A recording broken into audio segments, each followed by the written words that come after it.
পরিবর্তন হয়েছে BPL 2024-এর players ড্রাফটের সময়। সেপ্টেম্বরের প্রথম সপ্তাহে হওয়ার কথা ছিল এবারে বিপিএলের প্লেয়ার্স ড্রাফট, কিন্তু দেশের বর্তমান রাজনৈতিক পরিস্থিতির কারণে এবং বিপিএলের দলগুলো মালিকানা পরিবর্তন করেছে। এরকম পরিস্থিতিতে বিপিএলের গভর্নিং কাউন্সিল প্লেয়ার্স ড্রাফটের সময় পরিবর্তন করতে বাধ্য হয়েছে।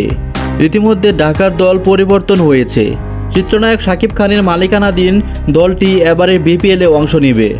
অন্যদিকে গুঞ্জন উঠেছে Fortune Barishal, Comilla Victorians, Chattogram Challengers তারাও দল ছেড়ে মালিকানা পরিবর্তন করবে। যেহেতু বিপিএল ড্রাফটের অল্প কিছুদিন বাকি, সেহেতু প্লেয়ার্স ড্রাফটের সময়সূচি পরিবর্তন করেছে বিসিবি। কেননা নতুন দলগুলো গুছানোর কিছুটা সময় দরকার। এজন্য সেপ্টেম্বরের প্রথম সপ্তাহে প্লেয়ার্স ড্রাফট হওয়ার কথা থাকলেও প্লেয়ার্স ড্রাফট অনুষ্ঠিত হবে সেপ্টেম্বরের শেষ সপ্তাহে। এখন এটাই নির্ধারণ করেছে বিপিএলের গভর্নিং কাউন্সিল।